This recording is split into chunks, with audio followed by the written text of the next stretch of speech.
Now recording. Yeah, you are, boy. Woohoo. All right, before Chris gets his question out and before we start talking everything else, we're the Grumpy Dungeon Masters. I'm Jay, joined with my co-host, Christopher, Christian, Dan. Say hi, guys. Guys. Hello there. Hello, guys. Ha. He's finally catching on. No, I hate it. I hate it so much. You asked for a very specific set of words, and he doesn't do it, and it makes me mad. You just have to say something, along the I'm lines part of of your system. Yeah. I'm not a potty. That's a phone. That's not my dad. Right, he threw it on the ground. All right. Hey, and Christian, where can they find us on social medias and stuff? We, the Grumpy Dungeon Masters, can be found on Apple Podcasts, on Spotify, or wherever you get your podcasts. You can also find us on YouTube, and you can find us streaming on Twitch. Tuesdays and Thursdays, you'll see at least some part of the guys streaming Grounded 2 currently. And on Saturday, you can watch Grumpy Dungeon Master Christopher run his D&D 5e game, Waterdeep World Born Dead. All right. Yeah. Okay. So I want to kick off with that. So I didn't run AL this week, but I ran the stream. Hold on. That's not a question. I know. I'll get to the question. No, you had a question. That was it. I do have a question, and I think you're done. So I went through ahead. and statted the entire dungeon. All right. And when I was done statting the dungeon with all the fucking horrors, Dracoliches, and star spawn things, there was only one easy encounter at the very beginning of the dungeon. The easy encounter was 4 normal Grell and 2 psychic Grell. The psychic Grell are a little different in that they hit a little bit harder. Have a little bit more stats, and they can cast confusion and fear. All right, and that's it. And this was the easy encounter for the dungeon. And for some reason, unexpectedly, I nearly just destroyed the entire party. No one got knocked down, but no one left not bloodied. They used tons of spell slots.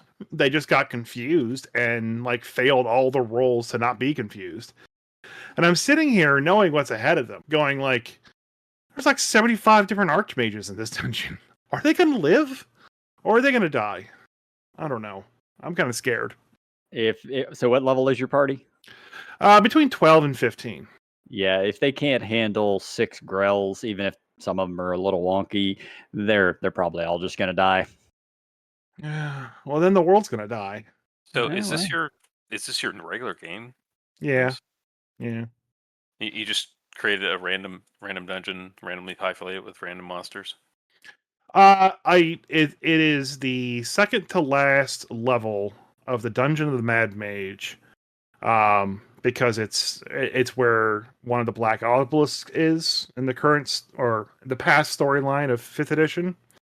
And they have to basically go down and retrieve this Black Obelisk. And the Far Realm has invaded this level. There's a bunch of evil people that have been aged and are seeing horrors from the deep space, essentially, in this level.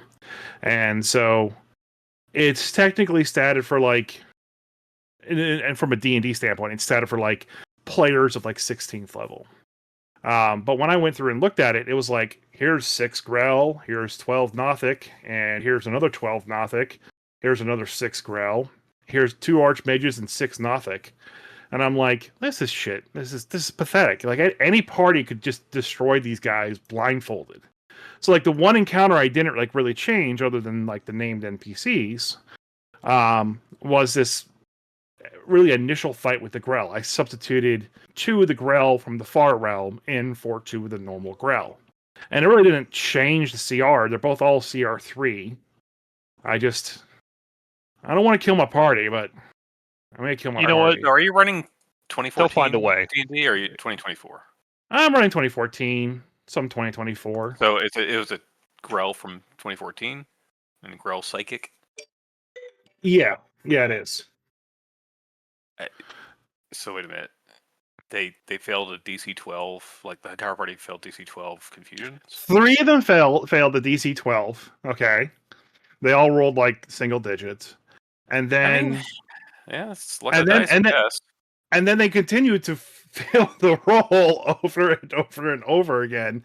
So 3 of them got like stuck in like this ad infinitum, always being confused. And when the confusion dropped, I cast it again from the other Grail, Psychic Grail, and it just like again hit half the party.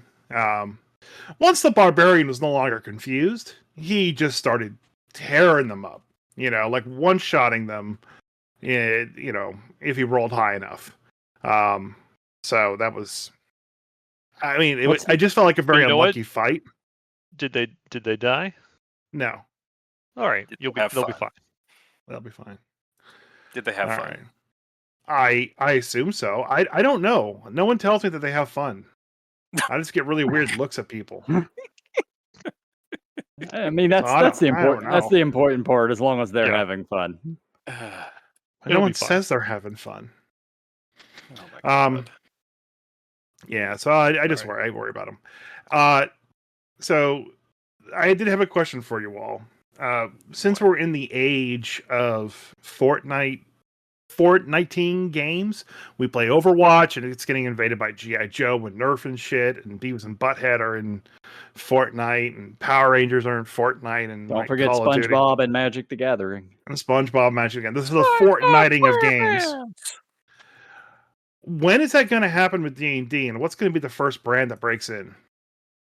Stranger Things already has. Yeah, it already happened. I feel it's tangential. I mean, Rick and Morty might be a better answer. Yeah, Rick and Morty. Yeah, Rick and Morty. I'm not sure that really broke in though. Like, for the people who actually liked Rick and Morty, I guess that was a thing. But I don't actually know anybody who actually likes Rick and Morty. So, well, what's going to be like the first property that makes no sense to be in D&D that gets associated as part of the D&D franchise? That makes no sense. That makes no sense. I don't know. Beavis and Butthead in Call of Duty. That's just a deal breaker there. Yeah, or SpongeBob and Magic. Yeah, things like that. Oh man, I don't know. It'd be a complete just guess, just a crapshoot. Like no fucking clue what it would be. You would start seeing things that would make sense overlapping first. We already have that with like Stranger Things and Rick and Morty. Yeah, but you would see it more Magic more Gathering. frequently. Yeah, but it would happen more frequently though. Yeah, but there's certain things that have already kind of overlapped that didn't quite make sense. Like, remember the Nerds, Forgotten Realms Adventures? But those were so fucking good though, and that adventure was great. But they didn't make sense, but they were funny and they were cute. Yeah. But nerds? Why? I mean, other than the fact that I guess D&D people who play D&D were traditionally considered nerds, but other than that, sponsorship dollars. Yeah. Yeah. I don't know. It's something to think about. I'm kind of wondering what the first real thing is going to be, and I see the Fortniting and video gaming's happening so much now. I'm just kind of like dreading it. I don't want it. I'm an old man. I'm yelling at clouds. I don't want to see it, but it's going to happen. It might, but I wouldn't worry as much because D&D doesn't have the same monetary reach or monetary return that something like Magic has. Like it's smaller compared to that, and the people that buy books, mainly the DM, I don't know that people are going to throw money to do a partnership like that, because what are they really going to get out of that? Is it going to even be worth it? What kind of brand would toss money at something with such a small return? Yeah, like you're much more likely to see D&D moving into other landscapes, which we've already seen. Yeah. There's D&D Monopoly. There's House on Haunted Hill, Dungeons and Dragons. I think, and that's the better version. Yeah, that's the better version. Haunted Hill was actually fun. Like the version, yeah. Yeah. I've played both of them many times, and yeah, they're D&D Monopoly, D&D. What were the other ones? D&D Risk. I'm sure that will be a thing. Yeah. Why not? Yeah, you have to think like what company is going to think that it will help their brand to go into D&D. I can see D&D wanting to go into other kind of brands to kind of spread their wings more, but who's going to go into D&D that thinks this is something that's really going to pay off for me? Yeah, it's still sort of a niche thing. Like you'd be more likely to see other role-playing games trying to bring themselves into D&D. The board games that have kind of like already been done with D&D, or I guess are planned to, were all Hasbro properties in the first place, like House on Haunted Hill, Clue. Those were all that's all fair. their own. They already owned. They were just, it was just like Hasbro calling up another department, being like, hey, slap some D&D up in here. We'll slap some D&D up in here. You got it, boss. Slap. But man, I mean, I don't think there has been a D&D risk, but it would not be surprising if there was one. Yeah, like, I've never see looked. Like a Dragonlance risk or a Forgotten Realms risk or something like that, where you're taking control of the different factions and dealing with that, which might be like, if you're into risk, I guess might be fun, maybe. Oh wow, here we go. Here's the one where they're going to jump the shark. Apparently, in 1989. There was Trump the Game, produced by the Milton Bradley Company, which is now owned by Hasbro. Yep. God. Yeah, so yeah, that's when they'll jump the shark, when they cross pollinate there. I don't know. I mean, you can gamify pretty much anything, so it won't be surprising, I guess. I think certain ones will make us be grumpier than others. But none of these really, I would be too surprised. Like, here we go, Goosebumps, like D&D Goosebumps, the board game. Yeah, but it's still a board game. So. It's still a board game. Like, I don't really care. I'm not gonna. It's not a board game I'm gonna go out and buy. So, but maybe somebody would. Yeah, when you start seeing things like Dungeons and Dragons, the energy drink, that's when you know it's fucking. I mean, they already have started having the Dungeons and Dragons, like the meat sticks. The meat sticks, yeah. Oh my! Do they really? Oh yeah, I think Waples has had some of them.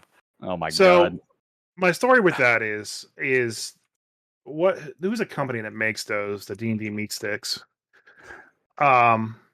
Mythical Meats. Okay. Mythical Meats. My wife had bought me the Mythical Meats, like mystical monster pack for Christmas. Okay. And it had like the Minotaur and Mermaid and Chimera and a bunch of other stuff. And I was like, okay, yeah, whatever. This seems cool. I'm not a big beef jerky person. She is. So I kind of thought it was a bowling ball gift. I don't want to mind it if it was a bowling ball gift. We do that a lot on Christmas. But I decided to try out the Minotaur first. So I ate the Minotaur. It was fine. It tasted fine. Was it at least beef? It was beef. It was like spicy beef or something like that. I can't really remember. It's half man, half beef. So yeah. What I do remember is the incredible food poisoning I got from the Mythical Meats Minotaur. And that put me out for like 2 weeks. I couldn't eat solid foods. It was terrible. And I want to say this in case Mythical Meats is ever listening. I don't blame them for it. And it could have been any other food, all right? But the only strange food that I ate was the Mythical Meats Minotaur. And I do put the blame on that because that's kind of like how my stomach felt. I mean, I'm not going to lie. I'm looking at some of their combination things. Like their basilisk snack is alligator. Their griffin snack is a combo of beef and ostrich meat.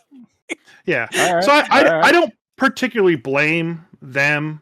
I just think I may have had a bad batch. It may have been. Maybe it wasn't. I don't know. Would I try it again? No, I'm not going to buy it again because I have this really terrible appearance. Would I say not to buy it? I'm just saying Minotaur is half long pig, and that's the problem. You just weren't ready for it. Yeah, I just weren't ready for it. I wasn't ready for it. They sell it at a game store here called Hoodie Cat Lounge. And I told the owner that story. I didn't tell anyone else that was buying the meat sticks, but but that is cute, and I do like that they have those at least. My God, it's expensive. It is $30 for a pack of game snack sticks. No, thank you. Oh my god. Oh But yeah, so you can get some yak up in here though. Yeah, who doesn't want a yak?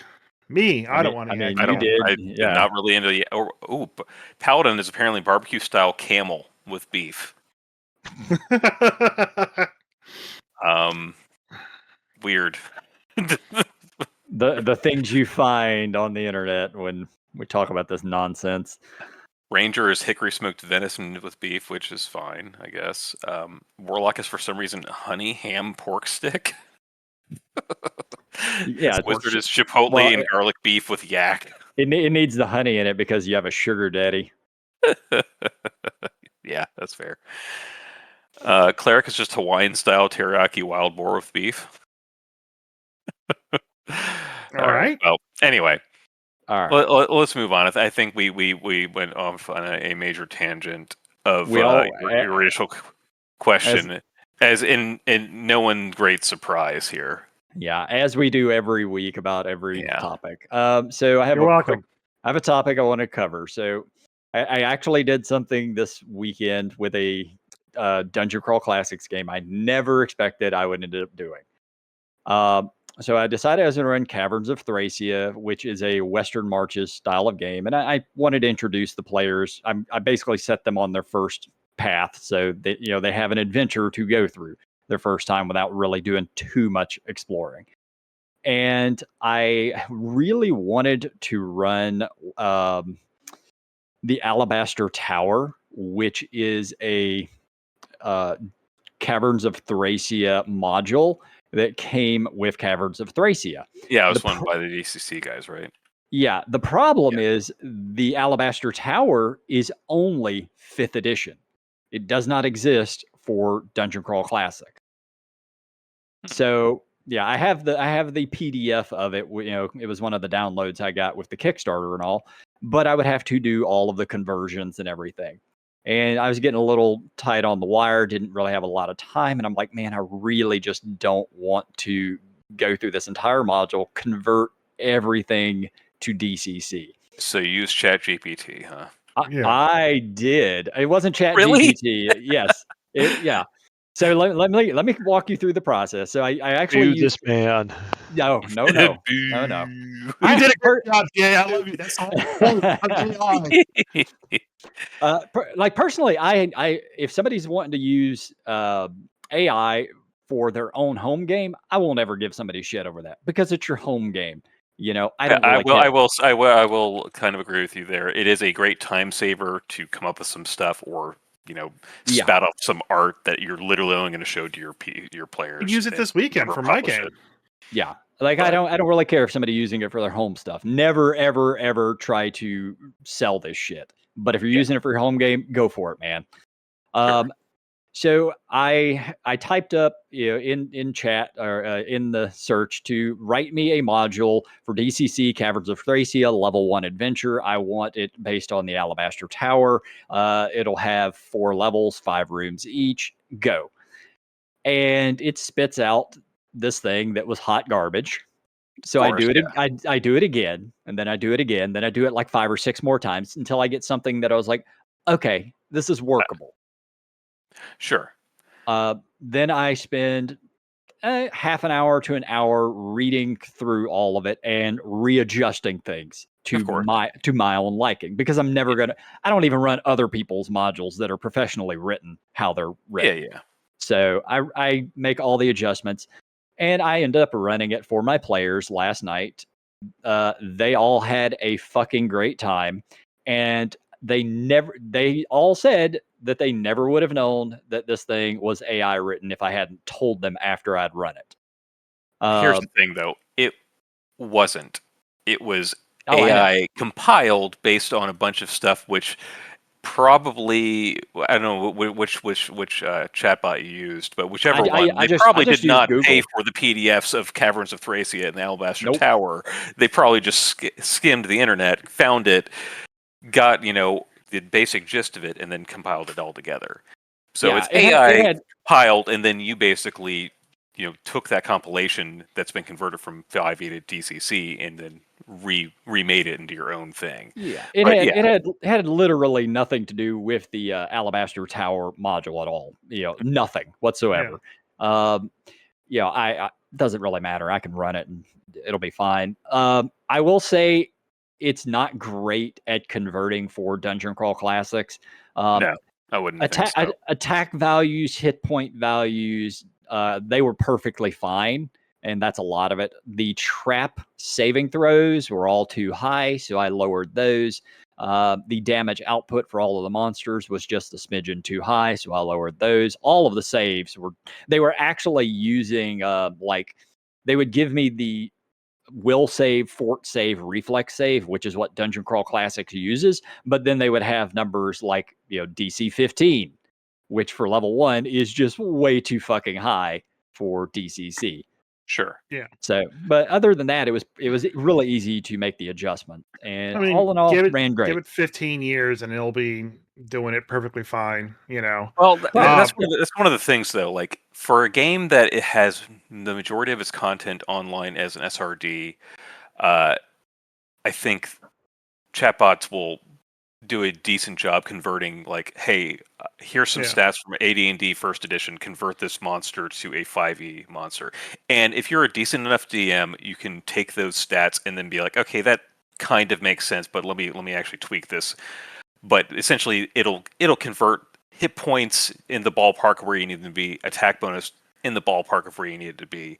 But the special abilities are usually a little bit out of whack or don't quite make sense. So like everything you got to curate anything that you spit through a chatbot.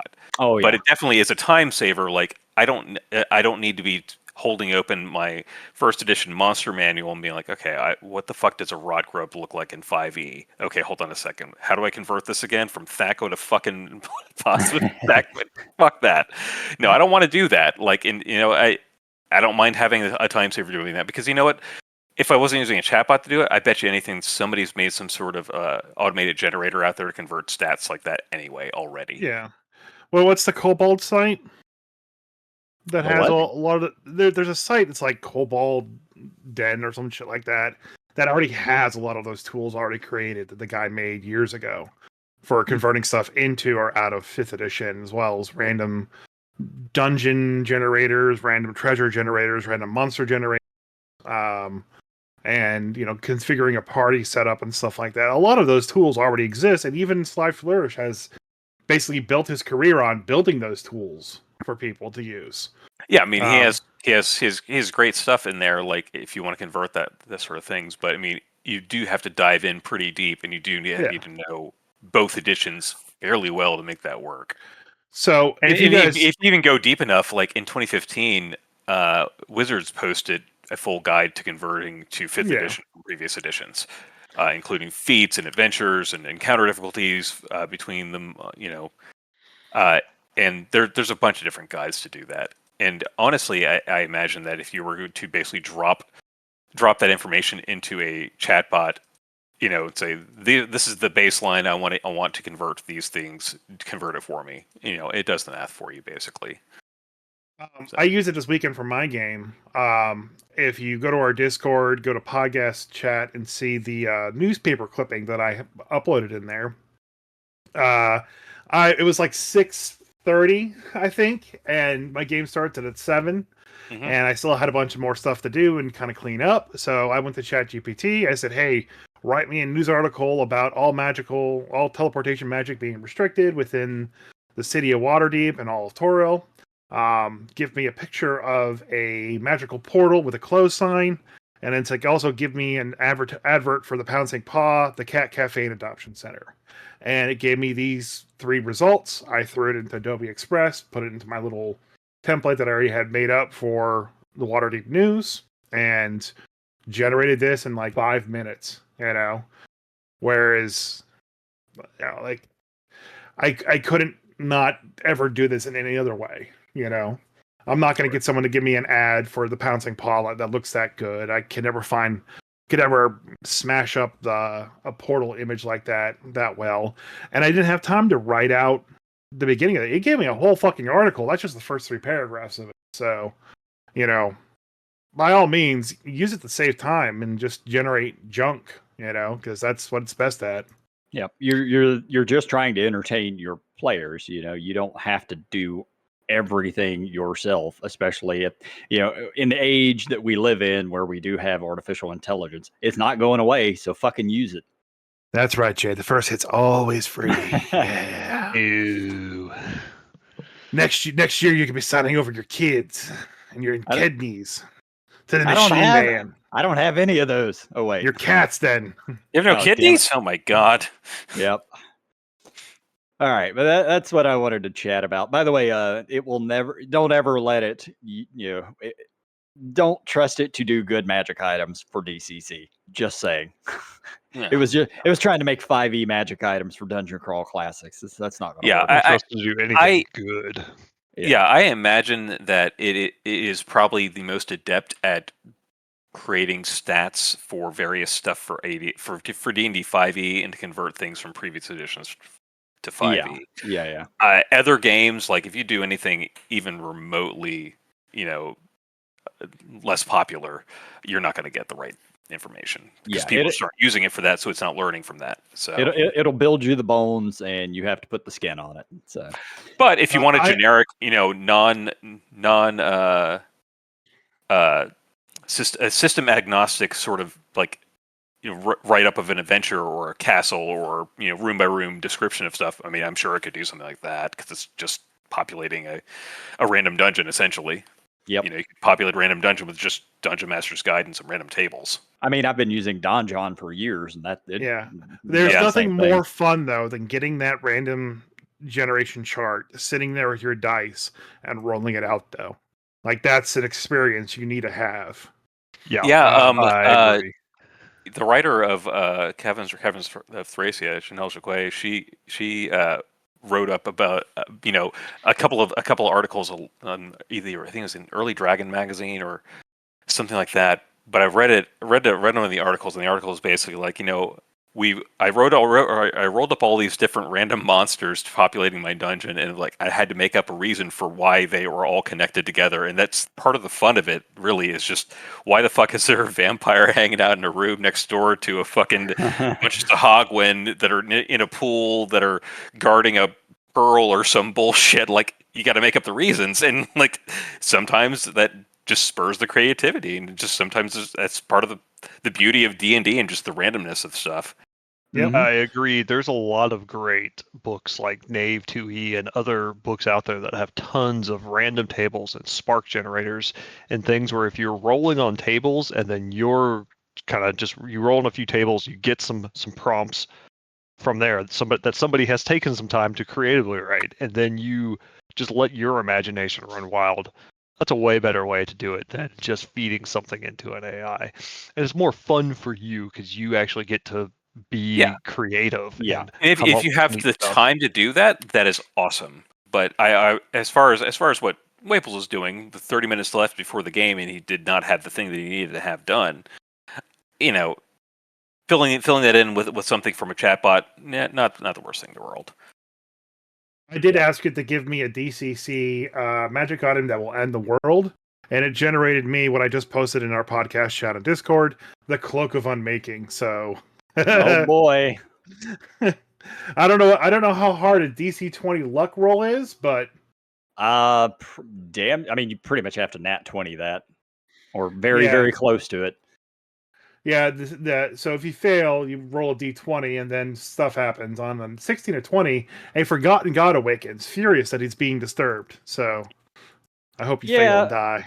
Yeah, that's not world ending, because a sleeping god in DCC is just some really ancient power. It's not really a god. So. Yeah, that sounds like something that happens every other day at DCC. Yeah. It's just a Wednesday. Yeah, fucking Wednesdays. All right, so we're about a half hour in. Christian, do you have any topics you want to talk about before Dan? No, let Dan go on. All right, Dan, the floor is yours. Let's talk Dragons round 3. Okay, round 3. 7. When last week left our party. So the last thing we talked about was actually from April 1985, which is the April Fool's edition of Polyhedron. where basically it has the ecology. It's called the ecology of Tiamat, the dragon, and why she ain't so tough. And it was about the young warrior who's talking to a drunk fighter who claims to have killed Tiamat several times. Oh, yeah. With Bahamut as a server, disintegrating the boastful fighter. So that's where we ended last time. That was the mid '80s, and then we kind of jump off from there, kind of going back in time for a moment to February 1985, which is Creature Catalog 2. Ed Greenwood writes up one of the first unique dragons he's writing up for Forgotten Realms, but he's adding it to Creature Catalog 2, and this is the Phase Dragon, which kind of combines the abilities of a Phase Spider with a small dragon. And they're either chaotic neutral or good. They're small dragons that can shift out of phase with their surroundings, similar to a phase spider, then bring itself back into phase when it's ready to bite or use its breath weapon. Its breath weapon is a confusion breath weapon of white gas that can use every single round. Usually hates to fight, but and usually breathes, then phases out, and then fucks off. I mean, a confusion breath weapon, Chris, your players are fucked. Yeah, I'm gonna right? use it. Yep. Yeah, do it. I mean, throw that shit in ChatGPT, convert that to 5e immediately. It's in the next room. And it is definitely Forgotten Realms. So the next thing is kind of weird. It's listed as Great Worm. You know, whenever I think of Great Worm, I think of like the big boy dragons, right? Mm-hmm, yeah. But in Creature Catalog 2, Great Worm is defined as distant relatives of dragons and dragonkind, a dying breed that has become more rare with each passing year. They're wingless, six-legged, intelligent reptiles, and great worms lair far from civilized areas. They're neutral evil, gray-green beasts that speak their own tongue.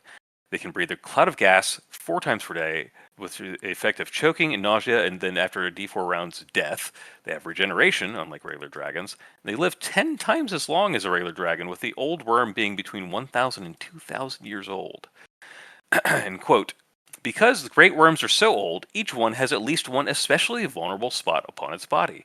The dragon's scaly hide will have been damaged by disease, combat, or general wear and tear at these points. Sharp-edged weapons and arrows or hurled axes have a 1% chance to accidentally hit such a spot, dealing double damage if it does so, and the creature will attempt to retreat if it is struck there. Once the spot has been recognized, the spot can be repeatedly hit once it has been discovered. So essentially, you find the smog weakness, but you only have a 1% chance of fucking finding it. So I got a couple of questions on this. Like, first off, what is this out of? This is Dragon Magazine 94. Okay. Creature Catalog 2 is what this is from. It's from February 1985. Who wrote it? Let's see here. Great Worm. Because that is Worm very, was very, very different. Roger Moore. Roger Moore was a very prolific writer in the early mid '80s of Dragon Magazine, and most of his stuff is actually very good. Yeah, not Roger Moore the actor. Roger Moore, different the writer. Different Roger Moore. But yeah, it's at the end of the Creature Catalog 2, and I was kind of floored by like the stats of this thing. It is ridiculous for first edition.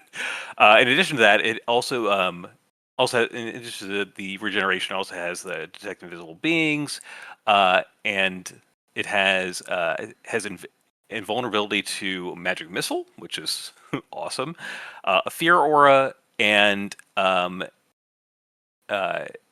apparently is also immune to magical attacks, which is just crazy. Oh, that's just dumb. Like the image of this thing is it's just fucking enormous, and it's weird because it looks kind of like what I think a Bahir looks like, kind of, but it's just way the fuck bigger.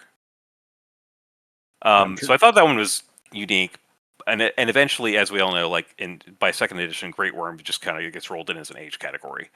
Yeah, but I thought that was just kind of a unique and kind of strange addition. So in the same vein as the April Fool's Polyhedron 29, we move on to April 1985, where it's an April Fool's edition, and these are dumb as hell. The What's New Dragon Dracofolius ridiculus, aka the Mauve Dragon, or the Big Pain in the expletive deleted, is a rare creature of the AD&D game world because of its characteristics and general behavior. It isn't missed much. It stands roughly waist high, resembles a short, light purple, fire-breathing dragon with the head of a cow wearing a puzzled expression. According to legend, it was created when a drunken archmage attempted to crossbreed a red dragon, a blue dragon, a cow, and a small terrier dog he happened to have at the time, just to show him. What the fuck? It's April Fool's. I don't know, man. And then there's the Quasar Dragon. Apparently, I don't know if a 3-year-old wrote this. Draco God Awfulus Armageddonus. Frequency only once. AC minus 4,000, which is equal to 16 miles of Viridian plating. And move infinite. Hit die all there are. And alignment perpetually hungry. I don't know. That is the best monster ever, and it's my new spirit you're gonna animal. use that? Yeah, go ahead and use that.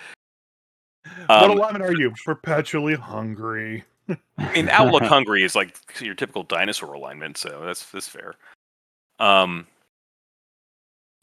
yeah, actually the cover of the April Fool's Dragon magazine from '85 is pretty fucking great. It's like it's like a section cut through a mechanical dragon that some kid is building in his garage, and his mom's calling down to the kid for dinner. Nice. It's actually a great looking. Which magazine? Which dragon is that? 96 Dragon magazine number 96. So the next one, and this is why I say Roger Moore is an excellent writer. Despite the whole Great Worm business from a couple of articles before. So, as I established in earlier iteration of the Ecology of the Dragon, that in June 1985, and in June of every year, they tend to have a bunch of articles on dragons. And June 1985 is no exception. And the first one is called Tailor-Made Treasure. Develop different hordes for different dragons, and it has a whole bunch of sort of quotes from various books that a lot of D&D and fantasy in general is based on. And I'm just gonna read a couple of these off to you, just so it's giving you kind of the background on dragons and their treasure. So this one is based on just a great description, and you guys I'm sure will recognize immediately. There he lay, a vast red golden dragon, fast asleep. Beneath him, under all his limbs in his huge coiled tail, and about him on all sides, stretching away across the unseen floors, lay countless piles of precious things. Gold wrought and unwrought, gem and jewels, and silver red-stained in the ruddy light. Bilbo had heard tell and sing of dragon hordes before, but the splendor, the lust, the glory of such treasure had never yet come home to him. Obviously from The Hobbit. Mm-hmm. And that's just sort of giving you thematically like what it feels like to walk into a dragon's lair and see it's a fucking horde.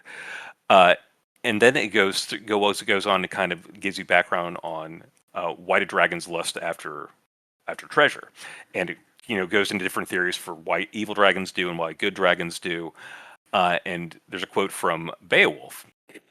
A certain dragon, in its upland lair, kept guard over a treasure in a huge funeral barrow, under which ran a secret passage. Some man wandering near that pagan horde found his way in and stole a great jeweled cup. When the worm awoke, the trouble began. It circled the barrow again and again and again, burning with anger, but nobody was to be seen in the deserted spot. Thirsty for revenge, it repeatedly went back to the mound to look for the precious cup. So basically, dragons, for dragons, and for us as well, wealth means power and influence. For dragons especially, one with huge dragon horde is assumed to be mighty in body, dangerous in battle, and a servant to none and ruler of all, and deserving of even more treasure. Rich people. A huge mountain of gold serves as a warning to other dragons as much as it does to humans, dwarves, and other lesser creatures. Dragons have no need to spend the gold, though it may come in handy for ransoming their lives, as it did for the dragon in J.R.R. Tolkien's The Farmer Giles of Ham, which I haven't read. Has anybody read that? I have not. Christian? Nope. I have not. Is that in the Unfinished Tales? It must be. Because I've read everything of Tolkien, but I don't remember a third. A dragon ransoming his life? Yeah, I don't know. I'll look at Anyway, Treasure serves its own purpose simply by existing and by being displayed as ostentatiously as possible. It's been said that in a pitched battle between Tiamat and Bahamut would likely result in the triumph of the Great Platinum Dragon. But if both of them had their followers fight it out instead, and Tiamat got one chance to bribe the forces of her nemesis, a far different outcome would result. Treasure lust, for whatever reason, runs deep within all dragons and all their kin. So a couple other interesting quotes from various fantasy things that basically kind of spurs the conversation on the hoard, and this one's on the contents of the hoard. He entered the vault under the barrow and exultantly took stock of the priceless jewels and gleaming gold that littered the floor, and the wonderful things hanging from the walls. Gazing upon the den of the worm, the old night flyer, he perceived vessels standing uncared for, with their decorations dropping off the drinking cups of some bygone race. Many a rusty old helmet and many a cunningly twisted armband. That one's from Beowulf again. So he was even collecting old, just rusty armor. Yeah, just like treasures of fights long past. Yep. And there's a couple of other great quotes from other things like Ursula K. Le Guin from The Wizard of Earthsea of basically if you're going to try to bribe a dragon, you better have a good reason, because otherwise they're just going to fucking take it from you, basically. Yeah.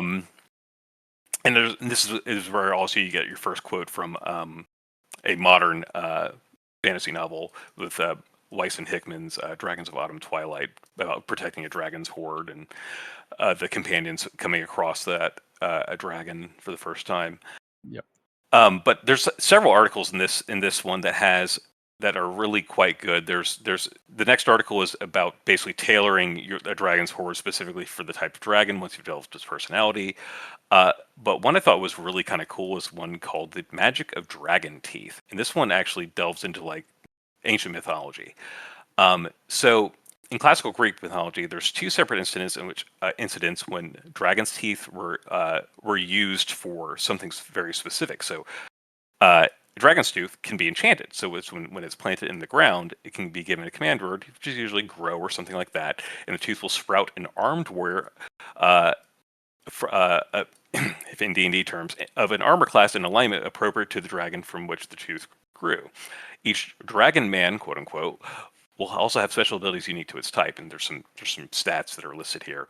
But the two specific instances in mythology is Jason of the Argonauts, as part of his quest for the Golden Fleece, had to prove himself worthy of the Sacred Fleece of the King Aetes of Colchis.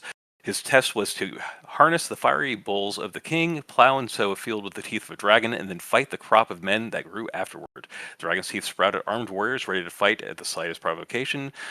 I feel like I remember this from a claymation I saw once.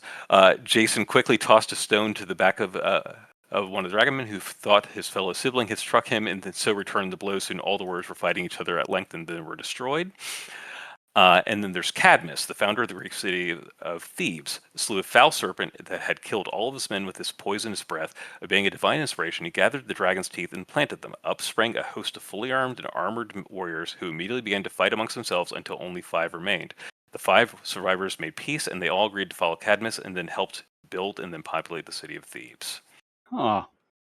That's a wild thing, and that would be really interesting to use something like that as a magic item that does that in D&D. Yeah, I mean, so basically, this article basically uses those 2 instances from Greek mythology, and then gives you stats to if you want to use this sort of cool thing in D&D, which I thought was really fucking cool. Mm-hmm. And then like this one, this magazine was just actually chock full of really good dragon information. And the next one is the article. It's titled "The Dragons of Krynn: More Background for Dragonlance Campaigns." And just as a side note here, the first Dragonlance short story appeared a year before. It's called "The Test of the Twins" in Dragon number 83. It didn't actually feature any dragons, but Raceland and Cameron. Yeah. But now that's actually a full book now. So yeah. And the first adventure actually also was published the year before. It's called Dragons of Despair, and it's DL1. But so as far as Dragons of Krynn go, which we'll get to later more about this, but Dragons of Kryn, the world of Dragonlance Saga are similar to dragons common to most other D&D game universes. A number of important differences exist between dragons and most AD&D game worlds of those of Kryn, particularly in terms of personality, habits, and goals. Those gamers who are running campaigns set in Kryn that do not directly follow the Dragonlance module series will find it helpful to have a clear understanding. So this is interesting too. Kryn is a world caught between the forces of two immensely powerful beings, the Queen of Darkness, Takhisis, and the Celestial Paladin, Paladine. Takhisis and Paladine are similar, but not the same, as the dragon gods Tiamat and Bahamut. They're exactly the same. Yeah, like I said, they're not exactly the same. Yep. Like I've said many times, they're not the same. They're the same.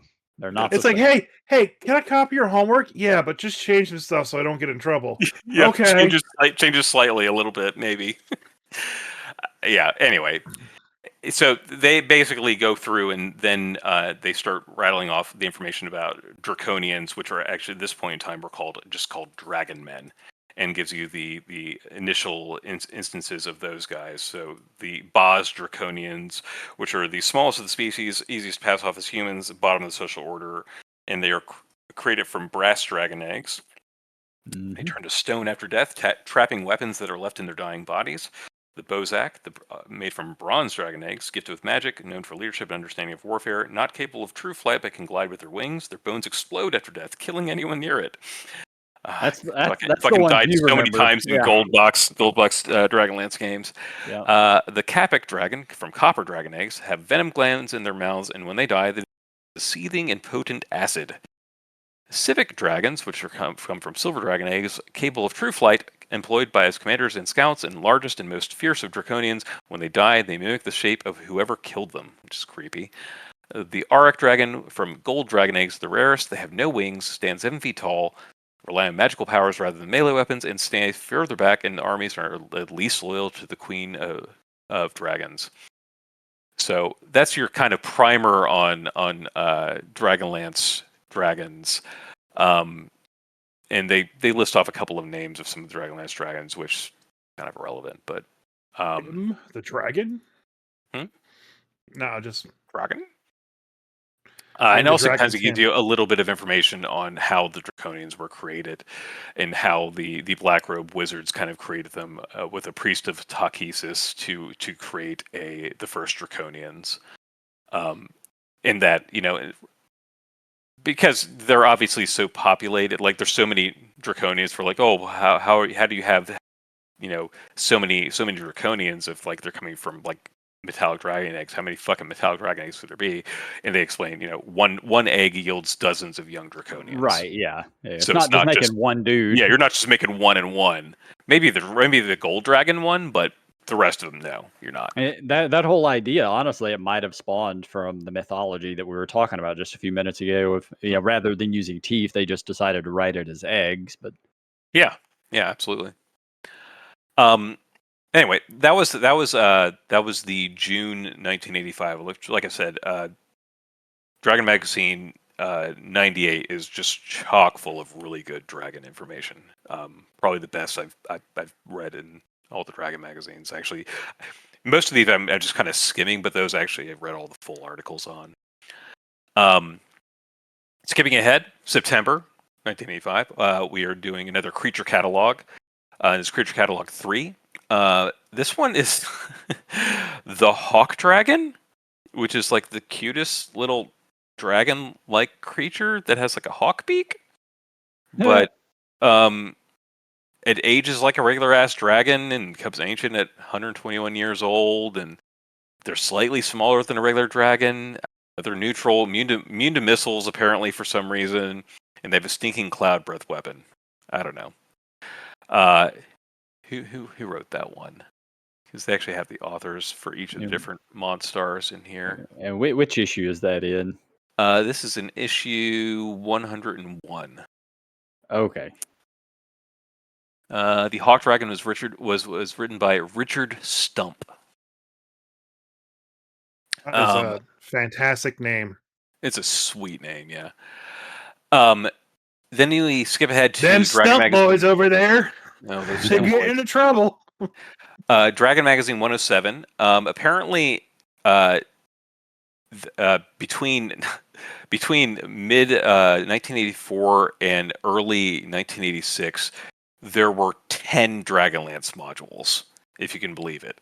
And then also a Dragonlance board game, which I'd never heard of, called Dragons of Glory. It was DL11 for those keeping track of TSR numbering. Oh man! Because in Dragonlance or Dragon Magazine 107, they said, "Hey, basically, we had to simplify this board game because it was too difficult, but we still think the rules are sweet. So here's some advanced rules if you really want to play Dragons of Glory." To play out all the War of the Lance with our super advanced, complicated rules. So it gives you like 5 or 6 extra pages of fucking rules written by Tracy Hickman and Doug Niles. Wow! To make it even more complicated, if you really want to wargame the shit out of it. Which, I have never actually. Has anybody actually played the Dragonlance board game that came out with the Dragonlance? Is it any good? It's all right. I mean, you can get it for like $15. It's worth that. Oh yeah, I got it at like Ollie's or something like that for $10. So this Dragons of Glory board game must be rare as hell. I had never heard of it, so I'm assuming it is. Wait, you said it was DL11? DL11, Dragons of Glory. Okay, so that explains. So I have DL 1, 2, 4, 5, 6, 7. Yeah, you have 8, most of the modules. 10, 12, and 13, but I don't have 11. I couldn't find it anywhere. Yeah. So Internet Archive actually has a copy of it in PDF, and it's shown as the game of the Dragonlance Saga, the official simulation game. So you can get a PDF of it, and but obviously not saying download a PDF and print it off or anything like that, because that'd be illegal. But I'm sure you can also get it on DM's Guild and things like that too. This is the rabbit hole I'm gonna go down. But yeah, I'm not kidding. Like, there were 16 Dragonlance modules published between 1984 and 1986. Yep. That's how quickly they knocked those things out. It became the new hotness rather quickly. It sure did. It sure did. That's great. I'm looking at the Wikipedia entry on Dragons of Glory, and White Dwarf number 78 reviewed it and said the game isn't brilliant, calling the rulebook rather unhelpful, and feeling the TSR, having purchased SPI, could have put this together rather better. Okay, I just want to say that whoever is saying that has probably never actually read any of the SPI rule books, because they were usually fucking trash too. Yeah. So anyway, yeah. So I thought that was interesting. Just like, hey, this board game isn't complicated enough. Make it more complicated. So the next thing I'm going to go over is actually where we get into some good shit. Not that a couple of the previous ones weren't, but this one is an article brought to you by good old Ed Greenwood in June 1986, Dragon Magazine 110. It is the first appearance of the Cult of the Dragon. Ooh. Yeah. I know Chris loves them. So he begins the article and says, the series of Dragonlance modules and novels TSR, again, there's been 16 by the time he's written this article. Oh, hold on, real quick. I just want to mention, DL11 is purchasable on DM's Guild, but it's only a gold bestseller. Both of my published works are platinum right now. So I've outsold a Dragonlance module booklet. Yeah. So, well, yes, you're doing better than a poorly reviewed game from 1986. Well done. Yep.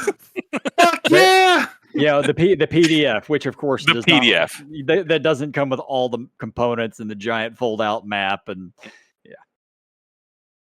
Anyway, so he begins the article and says, the series of Dragonlance modules and novels from TSR have given us a detailed campaign setting dominated by warring dragons, the world of Kryn.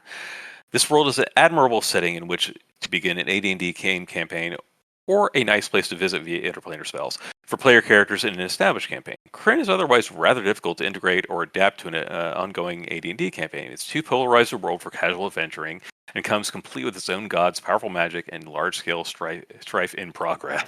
For those DMs who like their dragons a little less dominant, but still fancy some sort of dragon-kind organization or power group, rather than using dragons as a succession of isolated, unsuspecting targets, I present some details for the mysterious Cult of the Dragon for my own personal Forgotten Realms campaign. So he had written about the Cult of the Dragon about starting in about 1981 for his own game that he was running. And here's some of the highlights from the Cult of the Dragon article, because it's actually a pretty extensive, pretty cool article. And eventually, I think 2 years later, he'll publish a full book called The Cult of the Dragon. But this is just kind of the introduction for everybody to the Cult of the Dragon. And most importantly, the Dracolich. So he like I said, he starts off giving props to Weiss and Hickman for writing Dragonlance. And then he said, but if you want something a little more secretive, that's a behind the scenes, powerful, cult, you can use the Cult of the Dragon, who are also called the Followers of the Scaly Way by respectful non-believers. Dragon lovers, with less complimentary term.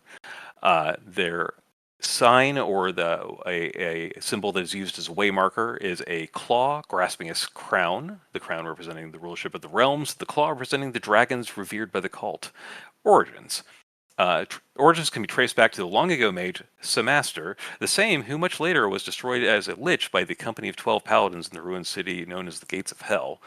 Samaster translated a particular passage in the Chronicle of the Years to Come, written by the legendary oracle Maglus, and took it from it a different meaning than most. The passage, as rendered by Elminster and other prominent sages, is, "And naught will be left save shattered thrones, with no rulers but the dead. Dragons shall rule the world entire."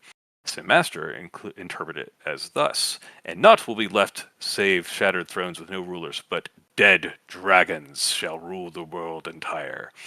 Followers of St. Master, who himself believed in lichdom, who achieved lichdom, interpreted this to mean the world will be ruled by dead dragons. And as St. Master's own research had just resulted in the rediscovery of the process with which to create a lich, someone thought to be the renegade cleric Algashon seized upon the idea of creating undead dragons by a similar process. The result was the creation of the Dracolich, also known as the Night Dragon. So the steps, it gives you actually a full-on, like, ritual style steps to create a Dracolich. Step 1, create a potion that you must have the dragon imbibe. A potion for dragons differs from that of humans. It must be imbibed in one dose for it to work at all. And it does not actually always work to the desired effect. 2 pinches of pure arsenic, 1 pinch of belladonna, 1 measure of fresh, that means less than 30 nights old, phase spider venom, at least a pint, blood of a virgin demi-human of a long-lived race, or a gallon of tree ant sap, apparently, at least no more than 7 nights old, blood of a vampire or a person infected with vampirism drawn within 7 nights, 1 complete potion of evil dragon control, 1 complete potion of vulnerability. The ingredients shall be mixed in an inert vessel. By the light of the full moon, adding ingredients to the vessel in order above, stirring all the while with the blade of an undamaged sword plus 2 dragon slayer. It may be imbibed at any time thereafter, the mixture only losing its efficacy if it is touched by direct sunlight while uncovered or mixed with other liquids. When drunk by any sort of true dragon, it will have an effect as follows, and it gives you a D100 roll. With the Out 1 through 46, potion does not work. The dragon suffers 2d24 damage, is helpless with the convulsions for D2 rounds, and loses any memorized spells, with a 97 to 100 meaning the dragon is slain instantly. The potion does not work. A full wish is needed to even restore the dragon to life.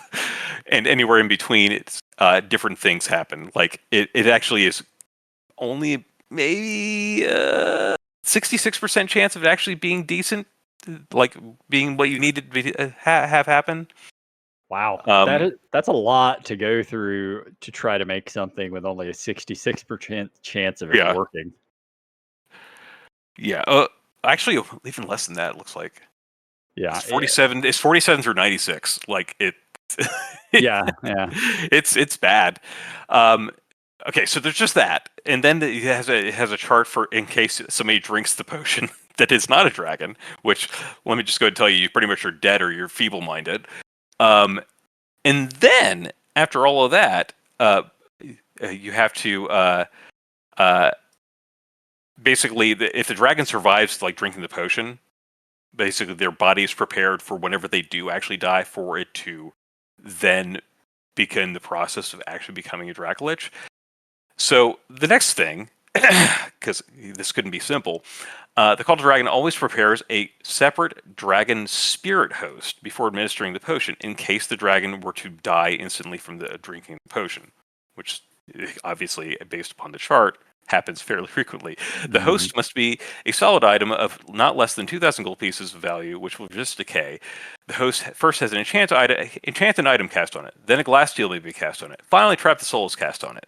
Upon speaking the dragon's true name during the casting, the dragon will instantly lose 1 hit point per hit die, which then passes to the host. If the dragon dies or is slain at any time after this, or has imbibed the potion, the spirit will go to the host, regardless of the distance between the dragon, host, and the body. Cult mages aiding the dragon in attaining the lichdom will prepare a reptilian corpse, which is combined with a host.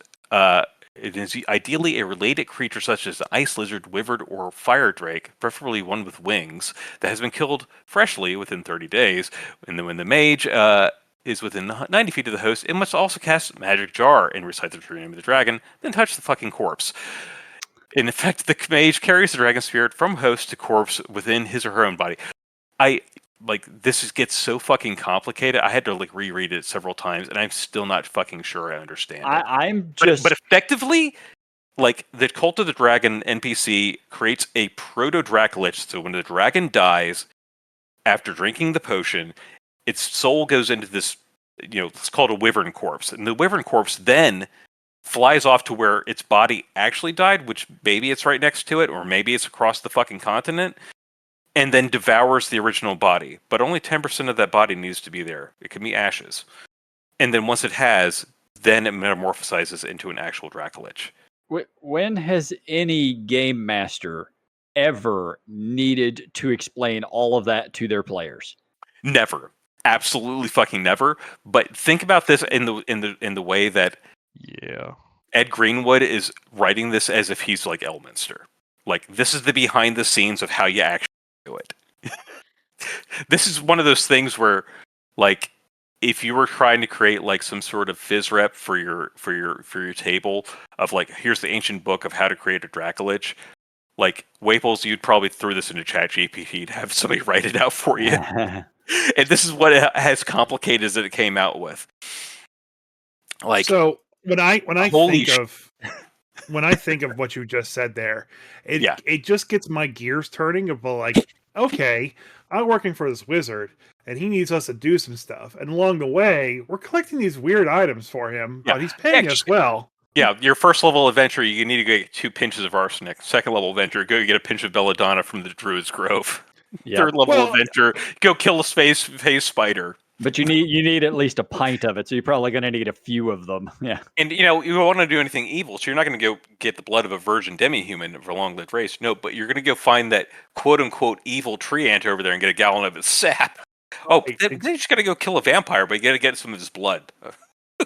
To make sure he stays permanently dead, right? Exactly. Yeah, exactly. Oh, and you have to do 3 or 4 of these things in less than 7 days. Oh yeah, and I would absolutely love to see a quote unquote good guy NPC, Mr. Johnson, sending people along to string them along to do all this shit, and then suddenly the rogue overhearing something about what he's actually doing. It's God damn it.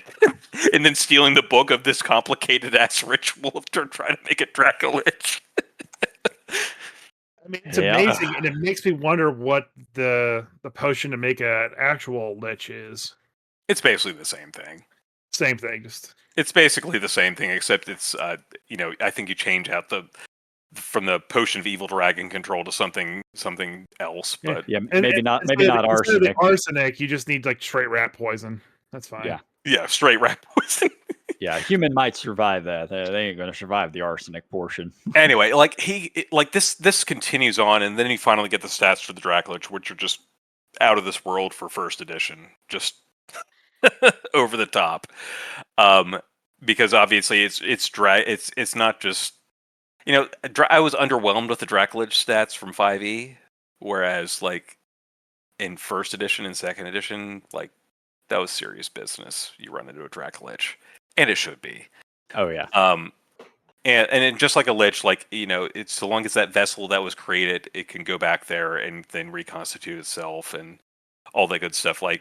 it kind of goes on about how what the Dracoliches get if they end up doing this with the Cult of the Dragon, where you have the most senior members of the Cult of the Dragon gift the Dracolich with a hoard of golden gems, and will continue to provide it with special magic spells and protections, things like that for its lair. So, like, yeah, evil ass organization, which continues to pop up in Forgotten Realms lore as recently as, I guess, that Amazon Prime special that happened last year, right? I mean, yeah, they're pretty well used. They were well used throughout all of 5th edition.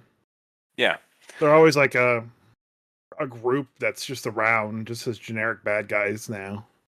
Yeah, but yeah, this is kind of the first appearance of the Cult of the Dragon, but really more importantly, just the first appearance of the Dracolich. Nobody gives a shit about the Phase Dragon, the Hawk Dragon, or whatever the fuck. But the Dracolich, like that, once this happens, like it's like, oh shit, we can do that. Cool, let's do that. And then make me a Dracolich. Interestingly enough, that was the last Dragon magazine for 2 years that actually had a single mention of a dragon. Wow. Okay. Like, remember the June anniversary where you'd have a shitload of dragon drop information? Yeah. It's in between that. Admittedly, there was a huge shakeup at TSR at this time. One, they're developing 2nd edition, and 2, Gary Gygax is getting ousted at the time. So, like, I think in the June edition of 1987's Dragon magazine, I think is like Gary Gygax writing his farewell letter. So, like, they clearly didn't do a big dragon issue or anything like that, and then they just skipped it the next year too. But the next kind of dragon-based anything that TSR publishes is actually in the Manual of the Plains, where a while back I think we mentioned where Bahamut and Tiamat resided, and basically it just kind of goes over that. So Bahamut resides in the 7 heavens of Mercuria. The 2nd heaven, also known as the Golden Heaven, is the armory and mustering ground of the 7 heavens. It is here that the nobles of fighters take their eternal rest, and the Draco Paladin, also called Bahamut, is said to make his home here in the Celestial Court. Tiamat, of course, in the 9 hells. Avernus is the topmost layer of the 9 hells, also referred to the devilish circles as the front parlor. Its sky is dark red and starless. Its rocky wasteland, the few plants are stunted and twisted. The atmosphere of Avernus is filled with flammable vapor, gathered into innumerable glowing spheres that radiate a dim light. There is a 1 in 6 chance per turn that a glowing region bursts into a fireball. I love this. Many of the devils within this layer are out of favor deeper in the hells, but not in so much trouble that they must flee to Gehenna or Hades for some other. Some of the great rocky crags of this layer are actually secret shelters for the greater devils who are astrally projecting. The watchdog of the hell's front parlor is Tiamat.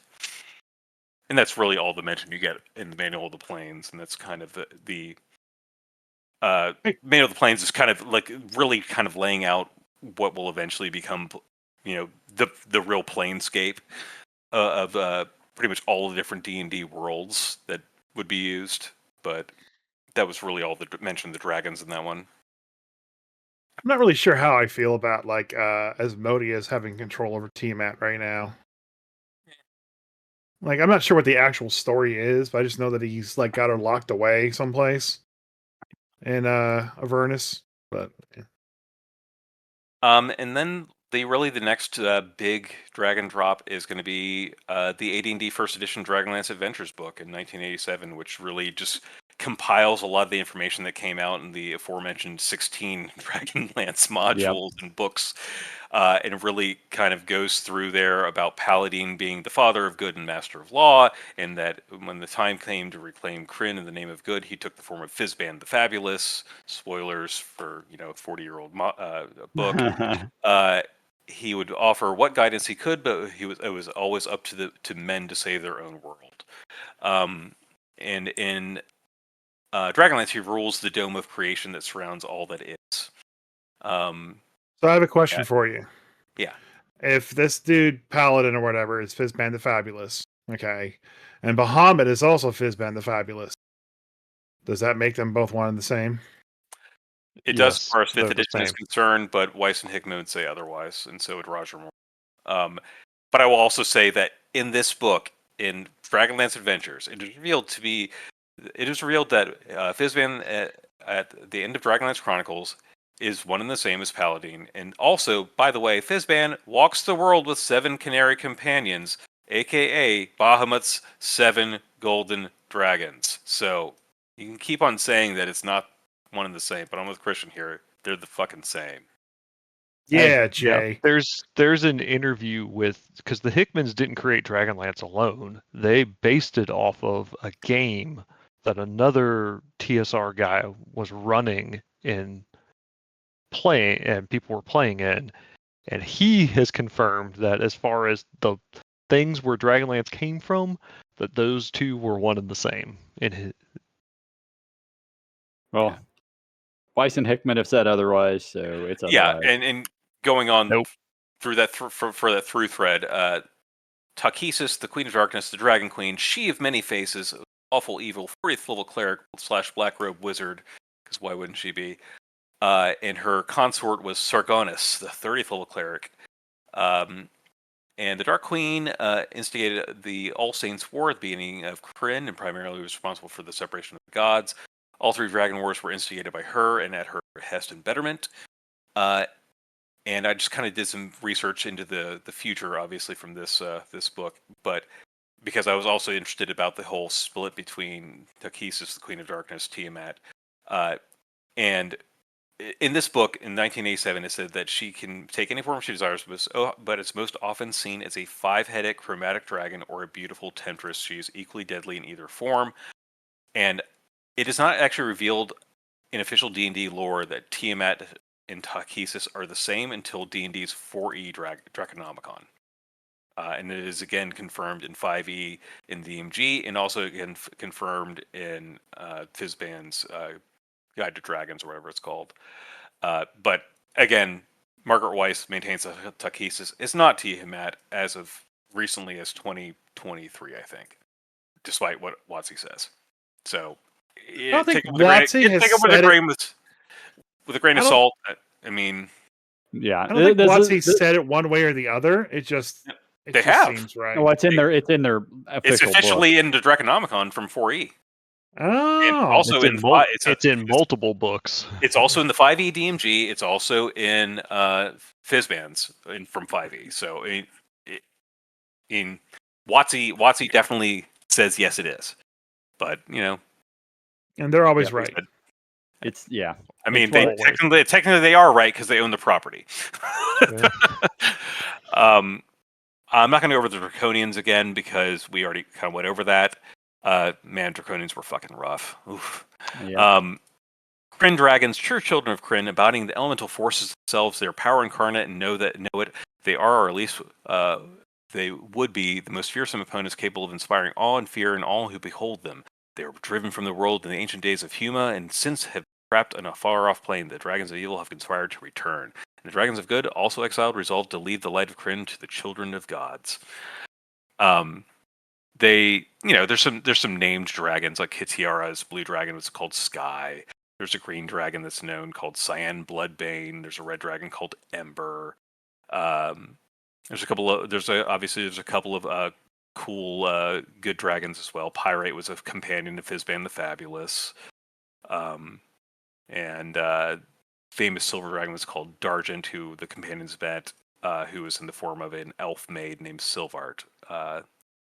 And she was the sister to the silver dragon who fell in love with Huma, for all the deep Kryn lore, if you want to go down that. The only other thing I'll mention about Dragonlance on this one is that obviously the name of the game is Dragonlance. I can't not mention a Dragonlance.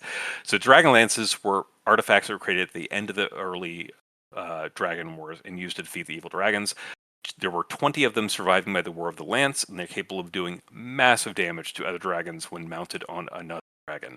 So obviously there's a pretty iconic image of Huma with a dragon lance squaring off against a dragon, and it's just the dragon lance. It must be 40 fucking feet long, like impossibly long and doing impossible amounts of damage. I think there's actually stats in Fizban's for 5e which are just kind of meh compared to what they really should do. The early Well, I don't know the second edition stats. The third edition stats, Dragonlance, there were two different types. There was a lesser and a greater, and the graders were fucking nasty. I don't have the stats right here in front of me, but I just recall they did a lot of damage to dragons. Yeah, Dragonlance from Fizban's in 5e is +3 to attack and damage, and when you hit a dragon with a weapon, the dragon takes 3d6 force damage. And any dragon of your choice that can see within 30 feet of you can immediately use its reaction to make a melee attack. And that's kind of cool.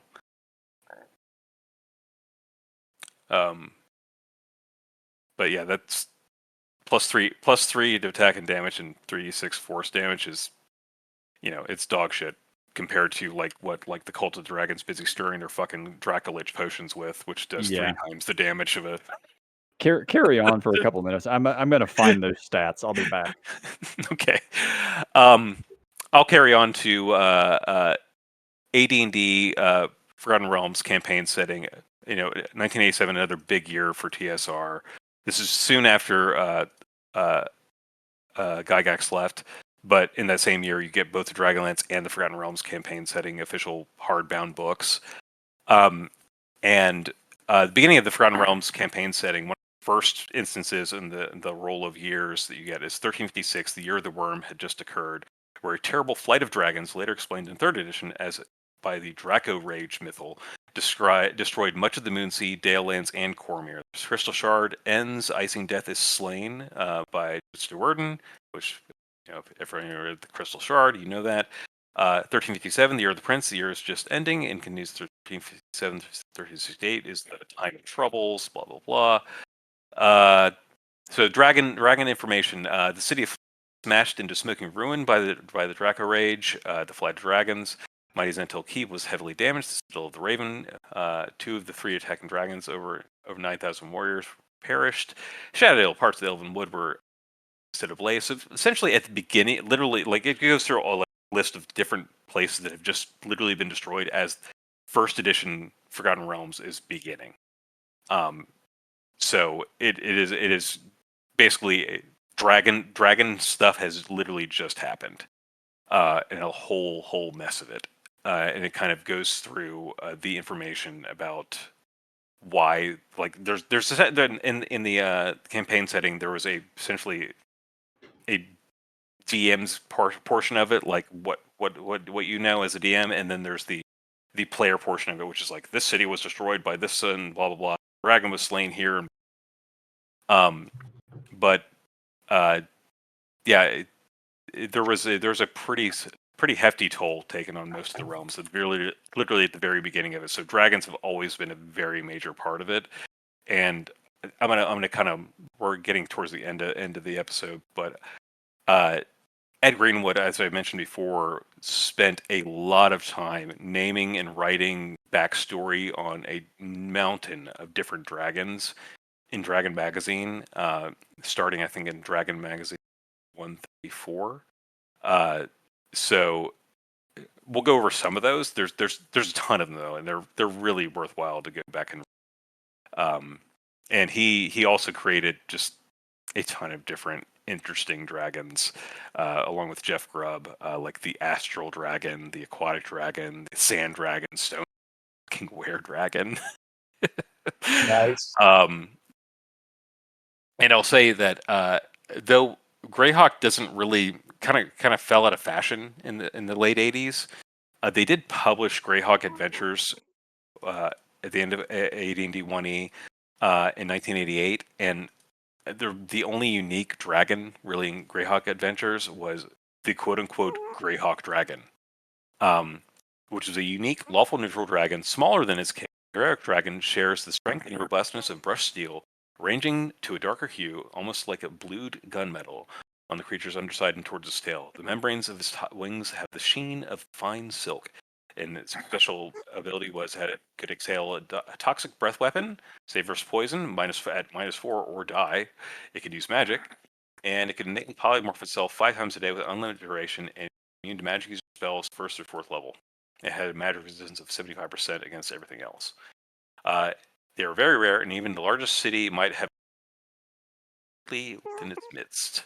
So, Okay, I found the 3rd edition Dragon Lance stats. Like I said, there was the lesser and the greaters. Yeah, I think I remember that. Yeah, lesser Dragon Lance, it's a +2 Dragon Bane Lance that's illuminated. Dragon and Bane in 3rd edition was what, plus 2d6, something like that? Yeah, I think it was an extra 2d6 damage. A greater Dragon Lance, let's see, it is a +4 Dragon Bane Lance. When used against an evil dragon, it deals 1 point of permanent Constitution drain with every hit. Oh, that's a pain in the ass to keep track of.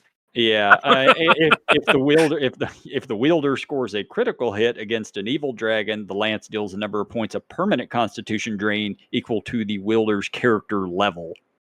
Oh, yeah, nice. It just straight up fucks a dragon. yeah, absolutely. There's a website for that. Yeah, well, there's a website for everything. Nope. Anyway, carry on. Back to dragon stuff. We're almost done here. Oh yeah. No, I was saying that, I think there just because it's essentially while both the Forgotten Realms campaign setting initial book and the Dragonlance official campaign setting book and the Greyhawk Adventures official hardbound books, they all technically came at the end of 1st edition, but they're just setting up for 2nd edition, which gets released in 1988, 89, I think. Yeah, which the only other thing that really happens, AD&D 1st edition also has Kara-Tur, which is the Eastern Realms. It basically brings Oriental Adventures to Forgotten Realms. I always thought Kara-Tur was like at the beginning of 2nd ed. So, I mean, this is basically at the borderline. So this is 88. Yeah, that's fair. So yeah, it is. But yeah, I think next time on the Ecology of Dragons, we'll pick up with 2nd edition where shit gets real with a full Cult of the Dragon book, Draconomicon, and a number of excellent entries delving into dragons. We'll also maybe mention a little bit of Dark Sun. Yeah. We definitely have to talk about the dragon in Dark Sun. Yeah, and might even see if we can get around to Al-Qadim as well. Al-Qadim, yeah. Got some interesting dragons there as well. So, Ooh. But yeah, that is dragons basically all the way through 1st edition, of which we have probably 40 different types of dragons at this point. Really, only about 15 of them that matter. But yep. Yeah, I mean, all right. Every now and then you might randomly roll a cobra dragon or a hawk dragon or something like that, or a great worm, but not the greatest worm. Yeah. All right. Anybody else have any parting comments? If not, then we'll get out of here. I saw an advertisement for a convention coming up by Level Up Games, coming up here in October, called LugCon. Yep. I think some of us grumpy dungeon masters might be going there at least for a day. That's the plan, at least. Yeah. We don't know. We don't know what day yet, but yeah, Saturday, Sunday, something like that. But apparently, it's a full-on 4-day extravaganza of tabletop gaming at Gas South Convention Center here in Georgia. So yeah, it's in northeastern Atlanta, Gwinnett area. It's a big convention center. Like, I've been there. Yeah, and this seems to be completely focused on tabletop gaming. It says basic gaming from chess, checkers, and jacks, but all the way to miniature gaming, D&D, things like that. So it is tabletop gaming. It's not Dragon Con. No. I'm sure somebody will still dress up, but it is not. It's not a cosplay convention. People are showing up here to play games. So damn right. We do still have to talk about the psionics. You said that it got cut off last time. We gotta go. Yeah. No, you said it got cut off, and I had time to do it this event.